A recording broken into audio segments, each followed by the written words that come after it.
Hellfire and the Fall of the Kaizen Empire, a solo campaign by Jim Webster. The year is 2948 in the year of our Lord. And this is the Decapolis. This is the map that I've drawn up for my version of the border planet way out in the middle of the, not way out in the middle, I guess it's in the middle of the edges of the Empire. In our last episode, the Empire went home. They picked up their boats and they flew off into the sky, leaving us to fend for ourselves. Our little border republic here is in grave danger. There's a chance that our capital city is going to start losing the brain trust as people decide, all the cool kids decide that they want to be where the center of action is. They thought they could make their way out here, but if they don't have those NGOs funded by the Kaizen Empire paying them to sit around and do a lot of nothing, they're not going to stick around. I guess they won't be missed, but we need those people because if they go, then they take their dependents and they take away a little bit of economics, military, all that stuff. So we're going to try to hang on to them. In our last episode, we discovered, oh, by the way, just to set the stage a little bit more, there are 6 little republics and countries on the borders of our little Decapolis. And we'll brighten it up just a little bit. And they are the Maca. We haven't met them yet. They are the Grey Horde. We haven't met them, nor the Tilean Republic. But these 3 here, these are the 3 that are getting a little uppity here. Once the Navy goes away and takes that heavy firepower with them, these 3 groups decided to test our mettle, see if the captains of Decapolis were worthy of the rank. Fortunately, the leader of the Puca died early in the year. We had nothing to do with that. That's natural causes. He just naturally, stabbed himself in his sleep multiple times. Had nothing to do with the fact that our Assassins Bureau was working overtime. I assure you. So the Puca would have raided, but they suffered a collapse of leadership, and they have to start over and rebuild this year. They're not an issue. The Popular Front sent a raid of 1 company of soldiers. Now, the Popular Front is composed of, and this is given to us by Jim himself, if we flip to the rulebook and read up on the Popular Front, these are a bunch of, it was originally a revolutionary organization. The membership was drawn from those who escaped from the Empire and wanted to bring it down, whilst those who fled for refuge in the Bacatan Empire left the Empire for good. I thought it was the Kaizen. Oh, maybe they were part of this. One of the other republics, like counterbalancing nations we've seen, is called the Bacatan Empire. Okay, so the Popular Front were rebels from the Bacatan Empire, which must be somewhere like way further south, because they came up here and they've carved a little niche for themselves. But one company decided to make a raid on our territory, and we said, whoa, listen. We got all the high-tech goods here. We've got energy weapons. We've got a couple of units of grav armor. We've got a unit of Zoomy boys. We've got air power. How about this? We're going to pay you to fight for us instead, because we know that the Wheelian supremacy, our Central Intelligence Agency, our spies down here, indicated that the Wheelians were going to be raiding. They're going to try to take Garasa in June. Why don't we pay you $600 a month? I double checked. So the way this works, for those of you that missed the last episode, we'll just briefly look at this. As a solo campaign, the way this works is that you roll to find out who's coming at you, and then you roll again to find out what they're going to do. And for the Wheelian supremacy, they are very likely to take a city. Maybe they can be bought off, and maybe they can serve as paid allies. In this case, the Popular Front, that's this bottom row, they could be bought off. Now, if you, paid, where is it? Raid, paid, be bought off. And up here, it says paid to go away, which means be bought off. But there's also this serve as paid allies. And when a force shows up and tries to extort you, there's a 1 in 3 chance, if you want, that they will fight for you. And so we rolled, and they said, yeah, we'll fight for you. So I can either pay them, because it's just one company. We rolled a D8, we got a 2, we can pay them 200 credits, and they just go away. But since I have a force coming at me, and I don't want my own people to get hurt, Most of my forces are pretty green. If I want to hire them, then that kicks down to serve as paid allies. Pay them $600 a month per company, paid in advance at the start of the month. Remember, they're coming in April, so April, May, June. I'm going to have to pay 1,800 credits to these guys for them to help us defend against the Wheelian supremacy. So that's how this new conflict is going to be generated. And the conflict is going to look a little something like this. I went ahead and wrote out, so here's our notes for what units we have available. And we have tube artillery that's the finest Imperial goods. We've got a support and recovery battalion. We're going to take advantage of that. We're going to have air superiority. We've got aircraft squadron. And then if we scroll down, I've got 3 field medical facilities. I'll send one of those. So whatever happens, my casualties are going to be lighter. Now we're going to do this in kind of a narrative way rather than laying out a table. And this is one of the nice things about Hellfire and the Fall of Empire. You can use this to generate legitimate tabletop scenarios. That's not what we're doing here. I'm focused more on the campaign and the strategic situation than I am on the tactical. Stick a pin in that. We're going to come back to it before the end of the video. First, I want to go over the orders of battle. Now, I do have these 3 mechanized infantry, and I should point out that there is a rule. So this is my intercepting force, okay?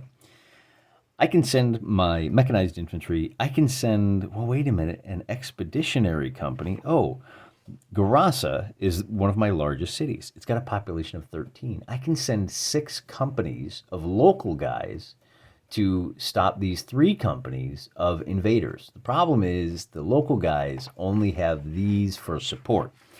Tube artillery, the recovery battery, and the hospital, they're not going to do any good in the fight. They're just going to limit our losses from the campaign. But that aircraft squadron, I think that's going to be key. If this had happened... but the other nice thing is, if we take a look at what happened in 2948, what did I buy? And I bought it starting at the beginning of the year. And that means that having this raid happen in June means I've got a good, the first 2 months don't count. I still got 4 months to get them ready. Anybody that I invested in at the start of the year will be available. Now again, they're going to be green, but hey, that's not so bad, is it? And so what did I say in the last episode? I'm going to generate 3 recovery battalions, 2 medical facilities, and a mechanized infantry battalion with 1 company of armor. That's 9,000. In fact, this other infantry company, I think these guys, this is my standing army, engineer battalion, aircraft squadron, hippos, with tracked vehicles, flak armor, energy weapons. So I got some really good stuff going for me here. The resulting conflict is going to pit 3 infantry companies using ballistic weapons and just regular armor. They've got 1 company of light tanks and 1 company of horse-drawn artillery. As I said, this is a probing attack. The Wheelian supremacy has a little more firepower at their disposal. They're just testing to see how resolved we are to fight and defend our cities. And the answer is pretty resolved. We've got 1 company of the Allied infantry. These guys they're just standard guys, regulars. They're firing slug throwers, ballistic weapons. But we've got 3 companies. This is our mechanized infantry. We get to decide when and where this fight takes place because we're going to be way faster than them. These guys have flak armor and energy weapons. Big upgrade there. So we're at 4-3 in terms of infantry. I think we can justify regulars. These guys have been training for 4 to 6 months. They're ready for it. Now, they are a little green, so that may play into things, but these guys are not. And they're going to be the spearhead of our defense, of course. Backing them up, we have a company of medium armor. I should point out the armor on the side of the Wheelians are light armor. They're wheeled vehicles, not quite as fast, not quite as able to move cross-country. We do have 1 company of heavy artillery. This is the Imperial boys. They have a much greater range. They're punching way harder than these horse artillery. And then we have 1 squadron of air support. So altogether, I think the defense probably outnumbers the attackers. Like if you were to put this into a CRT, this would be 3-1 to 4-1. But the Wheelians, they're going to draw back if they encounter a real fight. And they may be surprised to find that they're in for a real fight. But here's the question. When our invaders take a city, the force will move to the nearest city, that's Garasa, as we saw on the map, and attempt to take it. Roll a d10. This comes right out of the blue. I might have already rolled this once. You get a 4. The city surrenders 10% of the time. Unless you've raised taxes, in which case it'll surrender 30% of the time, and if your taxes are oppressive, half the time the city's just going to surrender. I don't think I need to roll for that in this case because I have a mechanized infantry unit that knows they're coming. I've had 2 months to prepare. Now, I don't know what route they're going to take. This map is basically each of these little squares here is, if memory serves, did I write it down? 1 inch equals 30 miles. So, I see them coming, and we drop this down. The distance is 50 to 60 miles. Here's the Wheelian Gap to Garasa. 60 miles. We've got some. We can't cover. We've got some advance notice. We're probably gonna anchor our flank on the river and on the high hills here. These are the rugged hills. So we have to cover a gap of about 30 miles with all of these defenders. We're not really going to be able to dig in, but we will be able to spot them coming, and we will be able to make some preparation. So all of that plays into the situation. But how do we determine the results of this battle? Even if we're fairly confident that our side is going to win, we still like to have that bit of uncertainty. So I've been looking for a mechanism by which I can run these battles without being particularly onerous. And really what I'm looking for is something along the lines of, if you are familiar with the old Rules Compendium, it's written by Aaron Alston, I think that's who wrote that, back in the mid-'80s for Dungeons & Dragons. It was a one-stop shop. It was one book that had everything you needed. Very similar to Moldvay's Basic and Expert, except that it included the monsters and the treasure tables, everything in one hardback book. One of the things in that book that nobody ever really used is a system called War Machine. And they didn't use it for a very good reason. Kind of boring, kind of the minimum. It's just meh. Basically what you did is you put together your orders of battle, figured out who had more guys, and then you added a whole bunch of modifiers. Does anybody have flyers in his army? Who's got the better morale? Who's got the better positioning? Who's got the, how does weather affect? All of that gets dumped into a nice little algorithm, bing, bang, boom, and then you come up with a percentage and you roll it and you find out who won and a little bit about what the ultimate results are. That's the kind of thing I'm looking for. But, interesting. Something with a little more meat on it. Something with a little bit more granularity in its results. It's not enough just to know who won. I want to know what kind of casualties the winners have. Is this a Pyrrhic victory? Is this an outright victory? Did we completely destroy the other guys? Did we take any prisoners? So all of that is a fairly complicated thing. And I don't know of any system that can do that all in one shot. If you do... Oh, wait, what's that down there? Is that... That's a comment section. That would be a great place to make some recommendations. Now, I floated this idea on social media, and I got a couple of suggestions that, they're fine. Not quite what I'm looking for. One of them recommended a page on Infogalactic, which is like Wikipedia, if it didn't have to take antiretroviral medication. But it's, differential equation. It's all of the math involved in creating a legitimate CRT, combat results table, for those of you that are not in the Hex and Wargaming. Little bit beyond what I'm interested in. I know that may come as a shock to you, given all of the logistics that we're looking at and all of the planning and record keeping. For me to say, I don't want to do all that math, but I don't want to do it in service to these particular battles. One of the other suggestions made by a good friend of the channel, Fluid Druid, was, hey, why don't you look up the results on one of the Axis and Allies websites? So let's take a look at that. We are at aa1942calc.com, and I've already entered all of the information that we can. For those of you that are unfamiliar with Axis and Allies, you're probably at the wrong channel. There are multiple different kinds of units, and when you go into battle, you line them up. The attacker lines his up, the defender does his. Attacker goes first, Defender goes next. Defender gets to choose which casualties he suffers, and there's probably some other rules alongside that. But essentially what we have here is our 3 units of infantry. Over here on the left is the attacker. 1 unit of artillery and 1 unit of tanks. The defenders have 4, 1, 1. You enter these units. If we had a bomber on the side of the defenders or fighters on the side of the attackers, you would enter those here as well. There's a whole lot of information here that I don't really understand, but you click calculate, and then it gives you these little bubbles for probabilities. And if I understand correctly, this says, hey, what is the typical number of rounds that this fight would take? 2.4.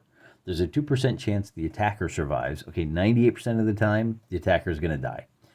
There is a 2% chance that the attacker wins outright. And then there's a 97% chance the attacker survives. This is the kind of cost of the units that are likely to be lost. And then it even gives you kind of a round by round. What's the probability that one tank survives? Well, there's a 1% chance. Oh, that's helpful. There is a 1% chance that the tank survives. There's a 98% chance, which kind of reflects this, that everybody dies on the part of the attacker. All right, that's fine. I mean, that's what we expect, just from, you know, little Kentucky windage, right? That's how we do. On the other hand, if we look at things from the defender's perspective, there is a 2.8% chance everybody dies. There's a 5% chance everybody survives. So that's something that could work depending on the game that you're playing. Now, I'm not going to use this because this does not include weather effects, terrain effects, and it occurs to me I haven't done any kind of weather at all. The Hyde campaign respecters are probably turning over in their, well, I mean, not their grave because they're still alive. They're still watching this and still enjoying Henry Hyde's Wargames campaigns compendium. The point being, this is just the units. This is for a board game, not nearly good enough. There's another system we can use, and I think it's probably the way to go for now, at least until you guys set me straight. And I hate to say it because I have been avoiding this for a long time, but I think there is a way to do this that will give me the kind of granularity I need when entering my data and will spit out the kind of results that I'm looking for. Yeah, we're going to use an LLM, a large language model. Doesn't matter which one, doesn't matter what it's trained on. I'm not a huge fan of these. I refuse to call them AI. There's nothing intelligent about these tools. It's just a hammer. The intelligence is on the part of the people programming it, and most of the people programming these might be brilliant, but they also lack all wisdom. So I wouldn't use this for anything serious. I'm not a fan of AI art. I think it is soulless.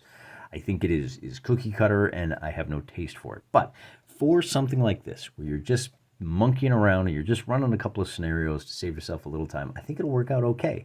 I've already asked it, will you run a war game scenario for me? And he says, yeah, what did you have in mind? So we just type in, it's modern day combat. The attacking force consists of blah, blah, blah, blah, blah. Now, it is important to point out, the defenders consist of 3 companies of green infantry equipped with improved weapons and armor. Our medium tanks have improved weapons. We've got the heavy artillery, combat engineers, and the aircraft. So all of that should be enough. And we just hit enter, and so we set the stage. The LLM is going to say, okay, we've got a strategic town in a mountainous region. Okay, it's a supply hub for both sides. It's one of the trading towns that is probably right there on the edge of the gap. The terrain includes open fields, dense urban areas, and rugged hills, providing opportunities for cover and ambush. So this town looks like that's what we're looking at. That's what we're fighting over here. So here's our forces. We've already talked about the order of battle. And there's a little bit here like the regular infantry mercenaries. They can bolster the defense and provide tactical flexibility. You know, the heavily armed and armored, these tanks can engage both infantry and light armor more effectively. So here's our objectives. The attackers want to take the town center. I'm going to drop a town, and we'll name the battle after the town later on. This is where we kind of roll the clock back. Initial deployment. The attackers deploy in open fields surrounding the town. They've advanced under cover terrain. The light position tanks are hoping to flank the defenders, and they're going to provide overwatch. Meanwhile, the defending force, the infantry companies, establish defensive positions in the town. They're utilizing the buildings for cover. The medium tanks are positioned at choke points to intercept attackers, and the heavy artillery is located a safe distance back. So now we talk about the little war game that the LLM has created. Does initiative, movement, then it does combat, support, and end phase. So do we want to proceed with this? I'm just going to hit Y. And it knows that's yes. We'll dive into the first turn. Now it does go through what everybody's doing, and on the combat phase, the attackers and defenders, blah, blah, blah. But you don't need to look at that. Because once we get down to the end, it says, do you want to, actually, I guess maybe we do. Normally, there would be a summary for the day. So our attackers get initiative, right? And the attackers advance to the town using the cover. And support phase, what do we got? Artillery, support, and phase casualties. The defending force has 2 infantry and 1 medium tank. Check morale. The defenders are successful. So do we want to run another turn? Yes, we would. The attackers win the initiative with a 10-6. The attacking force wins and acts first. They may even have a bonus because they're attacking. I don't know. Skip past, we get to the end phase. Here's our casualties. The attackers lose 4 total. The defending force loses 3. Morale check. The attacking force must check due to casualties. So whoever takes the most casualties has to check morale. Yep, successful morale. Okay, turn 3. We can adjust strategies, change the scenario. No, I'm just going to say yes. We'll see what happens on 3. The defenders win this time. So this time they get to go first. And there's a little bit of narrative in here. The infantry company, for the attacking force, 1 company moves to flank the town from the north. The other 2 attack directly towards the town center. At the end of the day, the attacking force loses 8. The defenders lose 5. Right, so 3 from the heavy artillery, 1 from an airstrike. So, this is the total casualties, 8 altogether. 3 from artillery, 1 from airstrike, 4 from earlier. And then the defenders have lost 2 infantry, 1 medium, and 2 light tank. The defending force checks, and they are successful. Hey, look at that. This is almost as good as playing the game yourself, except without all the painting. That attacker wins initiative. Scroll to the bottom. We'll kind of skip past some of this. Casualties, the attacking has lost 10-8 total. We'll play another turn. Turn 5, the defenders win and attack first. In the end phase, the attackers have lost 17. Now, I don't know what this relates to. What do you mean 17? 4, 2, 4. We've lost 1 of the medium tanks. The defenders have lost. And at the end of this scenario, this is what's going to be important. They've lost a medium tank. Remember, we have that support unit, so that may lead to something. The attacking force fails its morale check, leading to a temporary retreat from the town center. Moving on to turn number 6. The results of the turn are the attackers have lost 19-12, and the attacking force is unsuccessful. Wait, what happened last turn? Did I get that wrong? The attacking force fails its second morale, and with many units still demoralized and retreating. So I guess the scenario is not over yet, but they've been bloodied pretty bad. I wonder if I skipped something up top. I wonder if it actually said the attacking force loses. All right, the attacking force is in severe disarray with morale and a lot of time low, and many units retreating from the field. Would you like to end scenario? I think now is a good time to do that. I think the attackers have had all that they can handle, so we're going to end. And let's see what the LLM tells us. The attacking force suffered significant casualties, ultimately decides to retreat. The defenders, bolstered by their successful tactics and support of heavy artillery and air power, maintain control. Key takeaways: strong defensive positions, effective use of artillery, and solid morale help the defenders. Yeah, the attackers just weren't going to happen. It just wasn't going to happen. So the final outcome was this, right? Just what you'd expect. The attackers were forced to withdraw. The defending force was victorious. But what I want to key in here is this is the result, the last phase of the last turn. We can actually look and say the defending force suffered 8 casualties, 1 medium tank. 8 infantry, 1 medium tank, 2 from light artillery, and 1 from previous. So I just asked it, can you tell me what casualties the defenders suffered? I don't care about the attackers. They go running back to the south. In this case, the defending forces, we have 8 casualties in the infantry companies, 1 of the medium tanks, and so that's it. Now, I don't know where this 9 comes from. Like I said, the program's kind of stupid. It's artificial stupidity, and the world has enough of the real deal. It doesn't really need the artificial kind. But if we scroll back up to turn 7, right, the defending force had, what, 8 infantry, 1 tank, 2 from light artillery, 1 from previous week. So does that mean we had 9? I think the rules that the game is using in this case, that matches what we saw before. 8 infantry, 1 medium tank. And then I think they had a bonus of 2 because 2 of those came from light artillery and 1 carried over. So I think maybe that factors in the morale, but it doesn't really matter because, like I said, we have to now translate this 8 infantry and 1 medium tank. Now, the tanks are easy. The company of tanks has, I think it's 5. I'm going to double check this and we'll circle back around in the next video. But what does 8 infantry mean, right? I had 4 units of infantry. I got to go back through and read through to find out who took those casualties where. I suspect that, or the other thing I can do is take a look at the rules and equate this 8 infantry, like what's the ratio? Does each unit have a total of 8 infantry in it, in which case we took 25% casualties? But, that's the story for the next time. We'll run down the casualties, take a look at what that means for our armed forces and for the year 24, is it 2439, 2489, whatever it is.